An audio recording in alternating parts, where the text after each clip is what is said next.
जब ताकत कानून से ऊपर चली जाए तो जंग सिर्फ देशों की नहीं पूरी दुनिया की हो जाती है। आज जो खबर हम आपको बताने जा रहे हैं वो सिर्फ अमेरिका, ईरान या वेनेजुएला की नहीं बल्कि पूरी दुनिया को हिला देने वाली चेतावनी है। एक तरफ अमेरिका ने वेनेजुएला पर हमला किया, दूसरी तरफ अब अमेरिका के ही एक बड़े रणनीतिकार और अर्थशास्त्री जेफरी सैक्स ने एक खुलासा किया है जिसने जियोपॉलिटिक्स को भूचाल ला दिया है। उनका सीधा दावा है कि वेनेजुएला के बाद अब ईरान की बारी है और अगर अमेरिका ने ईरान पर हमला किया तो ये हमला वेनेजुएला से भी ज़्यादा खतरनाक होगा। तो सवाल ये है कि क्या अमेरिका सच में ईरान पर हमला करने जा रहा है? डोनाल्ड ट्रंप की रणनीति क्या है? इजराइल इसमें कितनी बड़ी भूमिका निभा रहा है और क्या ये हमला वर्ल्ड वॉर की तरह दुनिया को ले जा सकता है? दरअसल अमेरिका द्वारा वेनेजुएला पर किए गए एक्शन के बाद दुनिया पहले से ही दो हिस्सों में बढ़ चुकी है। रूस और चीन ने अमेरिका की कार्रवाई को गलत बताया, कई देशों ने इसे संप्रभुता का उल्लंघन कहा और भारत समेत कई देशों ने चिंता जताई। लेकिन इसी बीच अमेरिका के जाने माने अर्थशास्त्री और कोलंबिया यूनिवर्सिटी के प्रोफेसर जेफरी ने अमेरिका की विदेश नीति की पोल खोल दी है।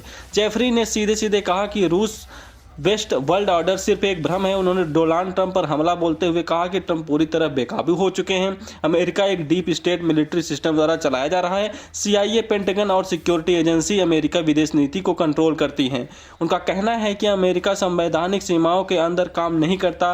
अब आते हैं सबसे खतरनाक बयान पर। जेफरी ने यह भी कहा कि मुझे डर है कि वेनेजुएला के बाद अमेरिका का अगला निशाना मिलिट्री टारगेट ईरान हो सकता है। उन्होंने चेतावनी दी कि अगर ईरान पर हमला हुआ तो ये तबाही का नुस्खा होगा क्योंकि ईरान कोई कमजोर देश नहीं है। अब जेफरी के मुताबिक ईरान के पास हाइपरसोनिक मिसाइलें हैं। ईरान मध्य पूर्व में कई बड़े शक्तियों के बीच स्थित है। इजराइल इन परमाणु हथियार संपन्न देश है और रूस और चीन के हित भी ईरान से जुड़े हुए हैं। यानी अगर ईरान पे हमला होता है तो ये सिर्फ अमेरिका बनाम ईरान नहीं होगा बल्कि ग्लोबल टकराव बन सकता है। जेफरी ने एक और बड़ा दावा किया। उन्होंने कहा कि अमेरिका वही लड़ाई लड़ता है जो इजराइल उसे लड़ने के लिए कहता है। उनके मुताबिक इजराइल ईरान को लेकर जुनूनी है। इजराइल ईरानी सरकार को हटा करना चाहता है और अमेरिका असल में इजराइल का एहसानमंद है। उन्होंने यहाँ तक कह दिया कि इजराइल अमेरिका से भी ज़्यादा बिगड़ा हुआ देश बन चुका है।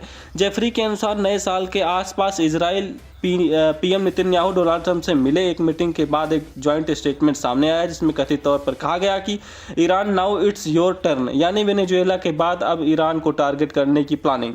जेफरी ने कहा कि अमेरिका ने अक्सर मानवाधिकार का बहाना बनाता है, सरकार बदलने के लिए तख्तापलट, रंगीन क्रांतियां, आर्थिक प्रतिबंध और अंत में मिलिट्री अटैक, और उन्होंने इसे डीप स्टेट प्रोकेशन बताया।